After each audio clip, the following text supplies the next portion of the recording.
Hello guys, Greg back with another video on the channel. It is all killer, no filler. So today I'm doing my video for the current tag series 4 fragrances for life. I actually did a very similar video to this myself a few years ago. I called it 5 for life. So I'll leave a link below for that video, so if anyone's interested you can have a look and see if my choices have changed over the few years since I did that one. But this particular tag was started by Sebastian from Smelling Great Fragrances, and I was tagged by two good friends of mine, Ramon from He Smells Like Rome and also Max Forti. So thanks very much to those guys for tagging me. I really appreciate it. If anyone else has tagged me and I haven't come across those videos yet, I do apologise, and many thanks to you guys for tagging me as well. So I don't think I need to explain the concept too much. I'm quite sort of late to the party with doing my entry for this tag, but just to briefly say, the idea behind this is that I choose 4 fragrances to keep if I could only keep 4 from my collection. And the idea is supposedly that it's one fragrance for each season. Now, although I do put out seasonal videos, I don't really worry too much about seasons. I pretty much wear whatever I want, whenever I want, all year round. So these are going to be the 4 fragrances that I would keep regardless of seasons. So first up, the one that's sitting right in front of you. No surprise for anyone that's followed my channel that this one is in here, the Godly Dior Fahrenheit. Now this has been my favourite fragrance for, well, since 2012. And in those 7 years since, I've smelt many thousands of fragrances, and still nothing beats this one on smell. I don't really know what it is in here, what's the magic, but there's a petroleum accord in this fragrance, and there's also an amazing musk in here. And it's so masculine, it just gives me an edge when I wear it. It kind of gives me some, extra confidence when I'm wearing this one. But I just can't get enough of it. I never tire of it. So that is my first choice, Dior Fahrenheit. Now second, now this was difficult. I had 2 from the same house, 2 very similar fragrances, and I couldn't choose. But this one that I've picked, I just like slightly more, or should I say love slightly more than the other one. And what I've gone with is Roger Parfum's Musk Oud. And this is actually the Absolute Pressure version. The other one that I was going to choose, which came very close and I've spoken about a lot before on my channel, was Roger Parfum's Amber Oud. But this Musk Oud's just got a little something bit, extra to it. The Absolute Pressure version that you can see here is just a higher concentration of the normal Parfum. But just look at that, the colour and the thickness of that juice. It's just amazing stuff.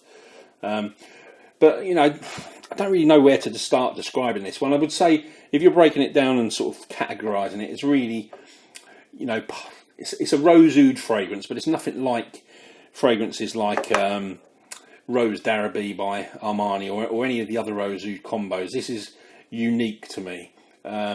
It's got a little bit of filth in here. There's loads of musk. There's also loads of ambrette, which just give it, a bit of funk. But it is still very wearable. But it's so opulent, so regal, and it's very alluring, I would say.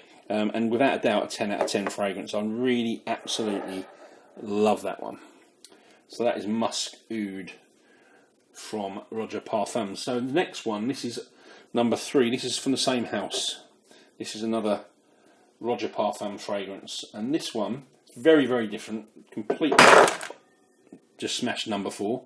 This is completely the other end of the scale to Musk Oud. This one is called Oligarch.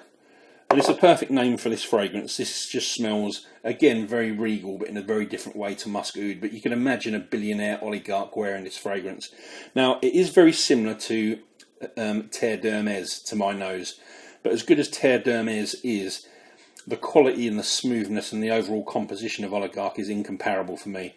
Oligarch's got lots of lemon in here, which and also lots of lime, which I don't get from Terre d'Hermès, but it also doesn't have that strong orange note that Terre d'Hermès does. But once you get into the mid and onwards, they are very similar. I think a lot of people would mistake the two. So given the price disparity between the two, definitely don't be blind buying Oligarch. Test it first. But regardless of all that, we're talking about the ones I love the most, and this is a masterpiece for me. So that is Oligarch. So I'm just going to salvage number 4. I literally actually have broken the top of it. Bear with me.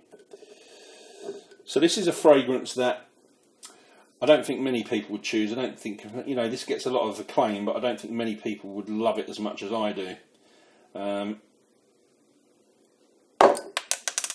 Victor and Rolf Antidote minus a sprayer.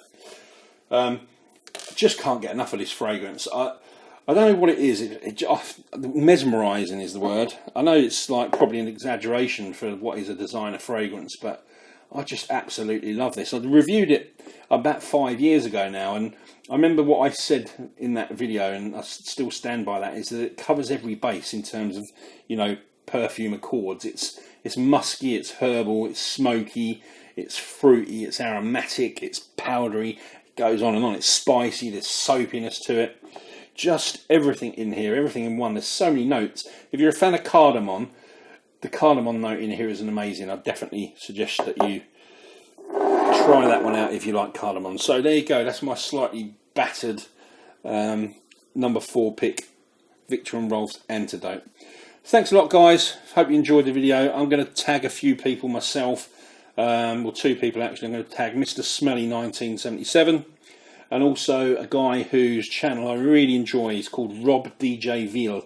Check him out. He's got some really good taste and some great content on his channel. I'll leave a link below for both of those guys. So yeah, one thing before I go, I would appreciate it if anyone that's on Instagram could follow me. I've just started within the last month to get up a post per day, you know, scent of the days and other things like that. So it's updated every day. I'll leave a link. There's a link in my bio, but I'll also put it in the video description below, or you could just search for Fragrance Samples UK and you'll find us. And finally, just remember that you can pick up fragrance samples over 500 from my website, fragrancesamplesuk.com. If your country doesn't appear on the available list when you get to checkout, you can email us at info@fragrancesamplesuk.com and we can help you out. So thanks again for watching, guys. I will see you all soon with another video. Cheers.